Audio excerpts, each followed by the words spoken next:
Fawad Chaudhary media से गुफ्तगू कर रहे हैं, बराह रास्त लिए चलेंगे। मसलन देखिए, तनकीद अगर करनी है वो तो हमारी बनती है। हमजा शहबाज जो है वो इस वक्त इलेक्टेड चीफ मिनिस्टर ही नहीं है। उसको 3 महीने से अदालती फैसलों से वो हमारे ऊपर मुसल्लत है। उसके पास ऐवान में अक्सरियत नहीं है, उसका इलेक्शन नहीं हुआ। आइन के किस आर्टिकल के तहत वो जो है वो वजीर आला है? तनकीद करना तो हमारा बनता है कि वो जिस तरीके से बैठा हुआ कर रहा है।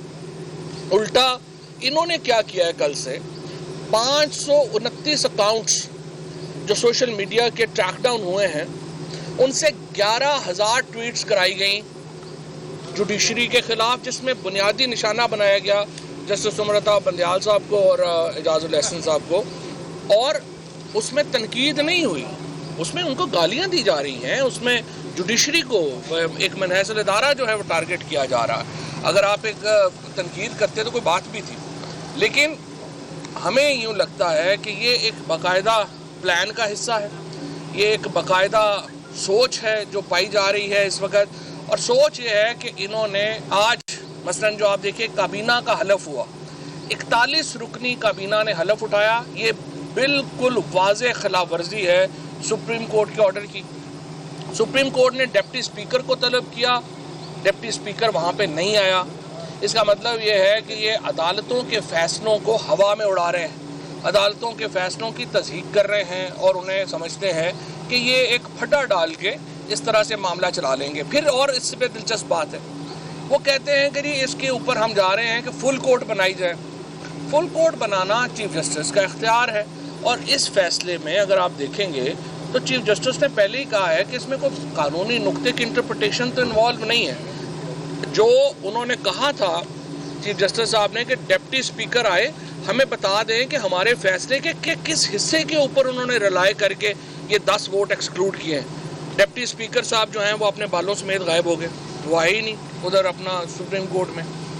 और अब कल यूं लग रहा है कि ये सुप्रीम कोर्ट के ऊपर दोबारा हमले का इरादा रखते हैं। इससे पहले आपको मालूम होगा, मैं आपको याद दिलाना चाहता हूं कि इनका जो रिकॉर्ड है सुप्रीम कोर्ट के बारे में और जुडिशरी के बारे में, वो बहुत ही एक सिसिलियन माफिया का जो वर्ड इनके लिए यूज़ किया था एक साबिक चीफ जस्टिस ने, एक साबिक सीनियर जज ने, वो बिल्कुल दुरुस्त था। उसकी वजह यह है कि ये इन्होंने देखें क्या हुआ। मरियम नवाज़ का जब केस शुरू हुआ, मरियम नवाज़ ने कहा हमारे पास वीडियोज़ हैं।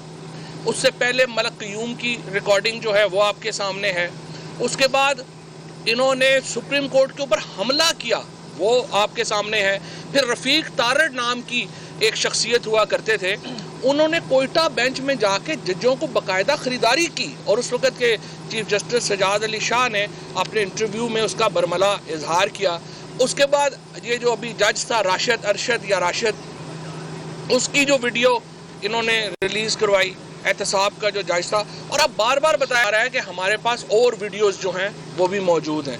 लिहाजा ये एक सिसिलियन माफिया की तरह एक्ट कर रहे हैं, ये एक बाकायदा मंसूबे के तहत एक्ट कर रहे हैं, और हमें इसके ऊपर बड़ी तशवीश है।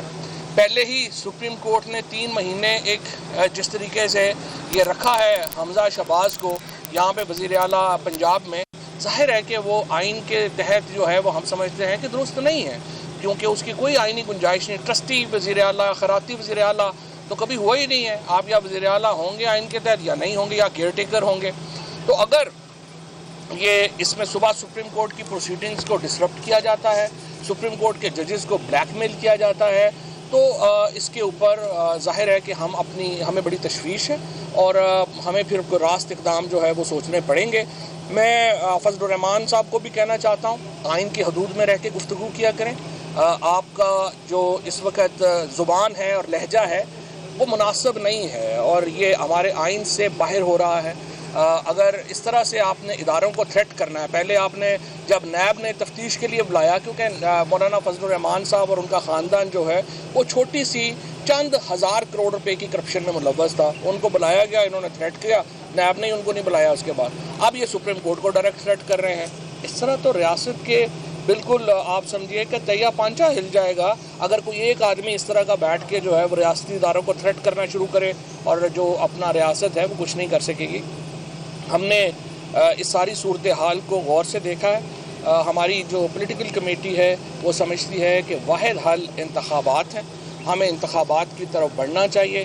نئے الیکشن فریم ورک کے لیے ای سی پی میں تبدیلی کے لیے بات چیت ہونی چاہیے اور جلد از جلد ہمیں الیکشن کمیشن کی تشکیل نو کرنی چاہیے اور عام انتخابات کا اعلان کرنا چاہیے. دیکھیں معاملہ یہ ہے کہ یہ ایک ایسے انوکھے لاڈلے بننا چاہتے ہیں جو لاڈلے یہ چاہتے ہیں کہ جو 186 ووٹ تحریک انصاف اور ان کے اتحادی جو ہمارے امیدوار پرویز الہی ہیں ان کو پڑے ہیں اس کے اوپر 179 والے کو جعلی وزیر اعلیٰ بنا کے بٹھا دیا جائے. کیوں بنا کے بٹھا دیا جائے؟